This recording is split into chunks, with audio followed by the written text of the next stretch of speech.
And I thought we did the first fight in like a minute and a half. So I'm like, oh boy, this is gonna be a 30-minute live stream. This is what happens with live streams. I'll do a live, like tomorrow's live stream. I'm gonna try to talk about bets.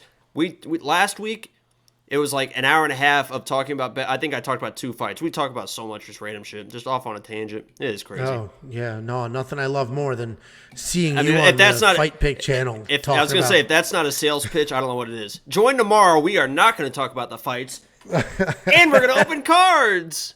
We're going to have a blast. Yeah, from Jacob's mom's basement. Next up, at UFC 280, we got Volkan Oezdemir taking on Nikita Krylov. Volkan Oezdemir, 18-6 overall, 3-2 in his last 5. He's coming off that win over Paul Craig. Nikita Krylov, 28-9 overall, 2-3 in his last 5. He's coming off that stoppage win over Alexander Gustafsson. I do not understand this line. I talked about it in Quick Picks. I think Volkan Oezdemir can win this fight. I totally understand I'm getting there. Okay. It should be just very easy because there's really only one path. I totally understand that he beat Paul Craig, didn't look amazing doing it. But the reality is Nikita Krylov hasn't looked amazing either. Everyone's like, oh, he looks so good while he was Paul Craig until he was submitted because he has horrific fight IQ, doesn't have great jiu-jitsu defense, even though his wrestling is solid. And my issue is I think this fight should be a pick'em. If I'm setting this line, it's like a -120, +100. Like it's a very close last line you would ever set. Literally, I mean, that would be the last line you ever said. And anyway, but my issue here is everybody is just giving Krylov all the credit in the world for beating a 40-year-old Gustafsson who hadn't fought in 3 years and shouldn't be fighting. And that's just inflated. There's too much recency bias here. This should be closer to a pick'em. I think Oezdemir, frankly, he's got way more power. Can we agree on that? Cleaner striking and more power and the tougher competition levels. No? Well, you just add. I was about to agree with something, then you added like and 5 more things that made no sense. 86% takedown defense on top of it. And the only person that has ever taken Oezdemir down more than one time in a fight, Daniel Cormier. But yeah, Nikita Krylov spanks him. Right. I mean, I'm glad you said it. That literally is what it comes down to. The only thing that Volkan has over Nikita is the power. You said power, and I was about to agree with you. Then you started rambling on about, I don't know what, eating your ice cream. But yeah, and Nikita, I think, is better in the grappling. I think he's better in the wrestling. I think this is definitely a stand. I don't think there's going to be any wrestling. I don't think there's any grappling, unless somebody gets hurt or feels the pressure of the other person, which could be Volkan. But Nikita is faster. And this comes down to a striking match, and Nikita, to me, has a cleaner, faster striking. And if he just kind of dances around and takes his time, he should be able to pick Volkan apart, and then the bigger shots will be there to land. The issue is, as you mentioned, sometimes Nikita just does stupid shit for no reason. So he could come in, stand in the pocket, try to knock out Volkan like he did Gustafsson, and then get knocked out. I don't see it happening. It shouldn't happen.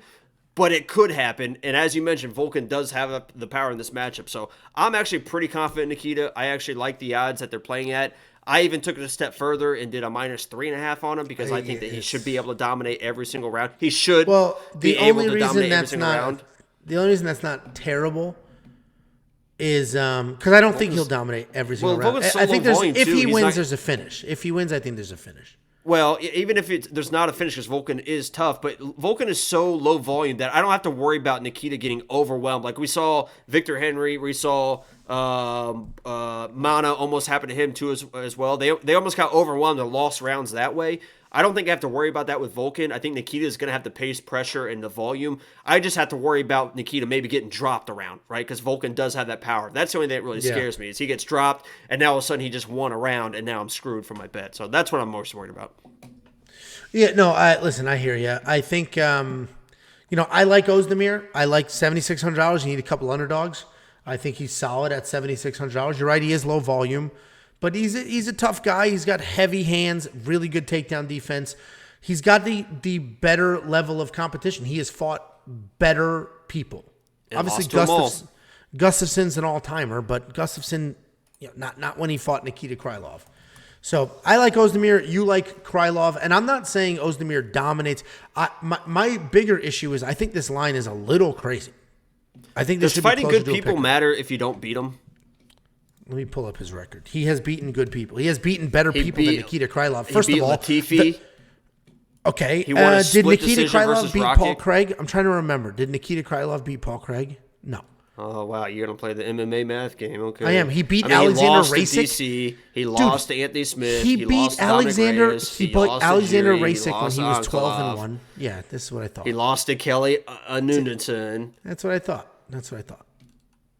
I mean, who's the That's all I last needed. person to lose? I mean, Kelly and Nunison. I mean, we all remember Crossface. I managed Kelly for a little while, actually. We all remember Crossface from Reno, Nevada. You know, he had his big wins against I know Felipe Kelly. Lins. I managed him for just a very small period of time when he was at American Top Team, and just What fight looking did you for get him? fights. Got him a couple fights. I got to. Let's see what fight.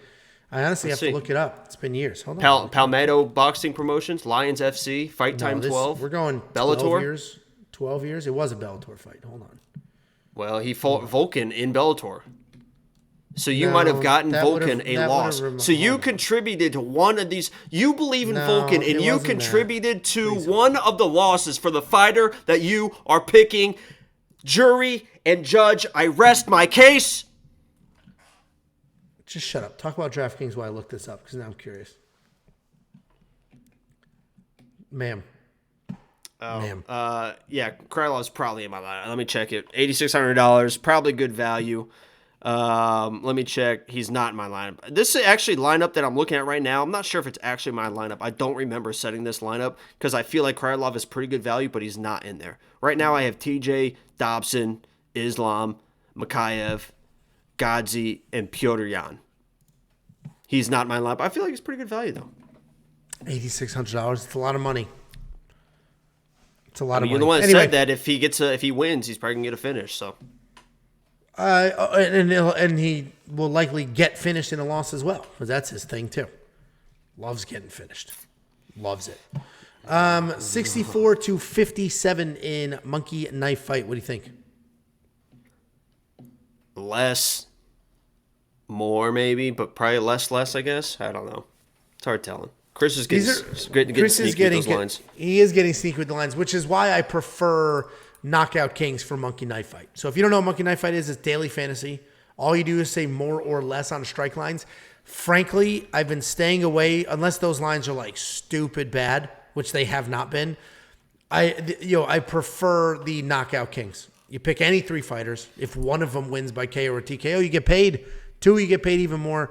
Three, you get paid a fortune, but that would be stupid because if you can pick three people on a card that are going to win by knockout, just bet them on a gambling site, not a prop bet or a daily fantasy. But anyway, I would choose Caitlin Chukagian, Bilal Muhammad. Get it? Because those are people that suck. Jesus Christ.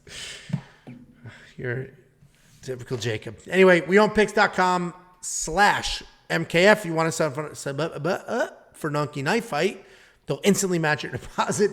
And I encourage you to check out premium membership. We own picks.com. At the top, click become a member. You get bets, fantasy information, picks, everything. The minute we do it, you can link it with your Discord so you can get instant alerts to your phone. And we are constantly adding features, constantly adding functionality. Josh is the web guy. We are trying to figure out how to get you guys on the show. So we're trying to figure out a way where premium members can almost call in or show up on the show. Here. I'll put your number. Like I'm going to put Angelo's number in the chat. Everyone who wants to call in can FaceTime him. And I'll just hold it to the screen. No, but we're trying to figure that out. We're just trying to add more and more for premium members. It's $10 a month. And we're going to, it's already the best value in MMA just with the amount of stuff you get. And we're literally never going to touch that price point. You really put my number in there. Right. That's not great. I think that we can trust the chat. I think that it's fine. Unless Sean V sees it. Which one of these dorks do you think is the first one to be like, is this Angela?